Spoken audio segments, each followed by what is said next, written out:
Chapter 1 gave you the rules of backpropagation and asked you to trust them.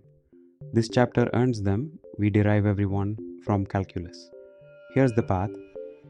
First, we fix the notation because here indices are everything. Then we review gradients and Jacobians. We write forward propagation as clean math. We differentiate a tiny network by hand to find the pattern. We see why that naive approach can never scale. And finally, we derive the 4 equations of backpropagation. The only genuinely new idea you need is the Jacobian. Almost all the confusion in this subject comes from misreading an index, not from the ideas being hard. So, 4 conventions: lowercase italic is a scalar, a single number, lowercase bold is a vector, uppercase italic is a matrix, and a superscript in parentheses is a layer label, not a power. Now the one that trips everyone up. The weight WLJK means the weight going into neuron J from neuron K of the previous layer. Read it destination first, then source. It feels backwards from how you draw it, but it's exactly what makes the layer multiplication W times A work with no transpose, and 3 symbols to hold on to: Z, the weighted input before activation, A, the activation after the bend, and delta, the neuron's error, the derivative of the cost with respect to Z. Quick review.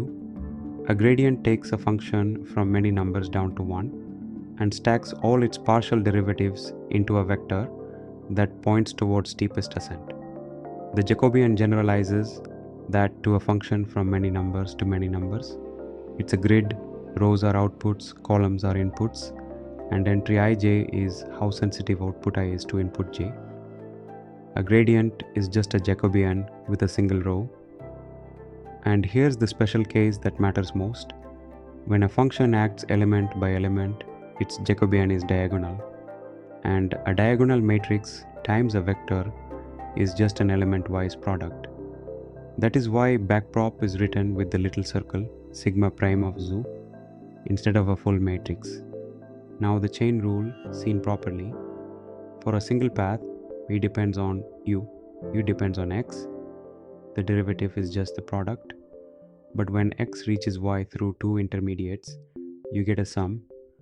Multiply the sensitivities along each path and add the parts together. Multiply along each path, sum over all paths.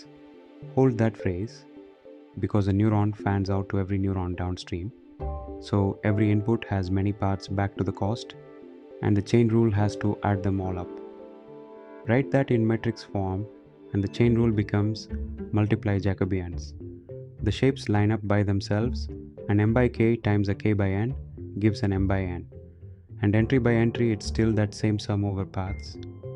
Now stack it deep, by from g, from h, from x, and the derivative is just the chain of Jacobians, multiplied from the output all the way back to the input. That in one line is backpropagation. Forward propagation written cleanly. For a whole layer, z equals w times the previous activation plus the bias, then a equals sigma of z. The destination first weights make the shapes fit with no transpose. Each row of w is exactly one neuron's weighted sum. Stack the layers, and the whole network is one big composition of these. That nested expression is the object we are about to differentiate. We measure error with mean squared error averaged over the training set. For the derivation, we just take a single example. The full gradient is only the average, so the structure is identical, and that 1/2 out front, pure convenience.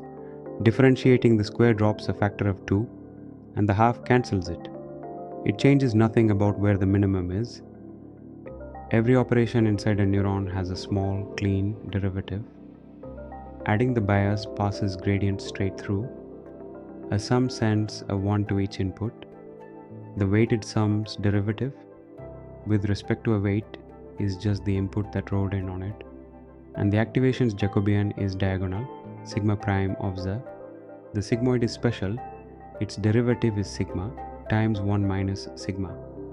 So if you already computed sigma in the forward pass, you get the derivative almost for free. But notice its peak is only 1/4. Stack many layers and those quarters multiply down to nothing. That's the vanishing gradient. Real-Loose derivative, by contrast, is simply 1 or 0. Let's differentiate the smallest real network, 2 layers, 1 neuron each, by hand.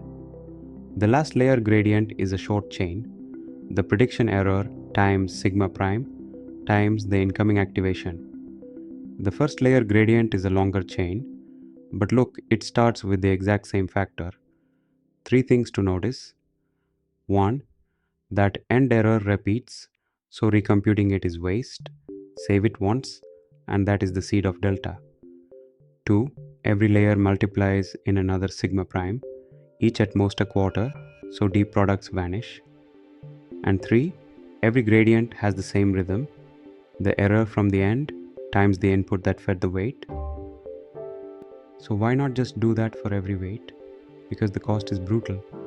Walking the chain separately for each weight is order L squared n cubed per example, hopeless for a real network. And it's pure waste. Every weight's walk recomputes the same shared subpaths again and again. The fix is simple. Find the one quantity that's reused, the neuron's error, compute it once per layer in a single backward pass, and reuse it. That drops the cost to about a single forward pass, linear in the number of parameters. That reused quantity has a name, delta. Delta J is the derivative of the cost with respect to neuron J's weighted input Z. In words, how much does the final cost move if I wiggle this neuron's input, YZ, and not the activation or the weights?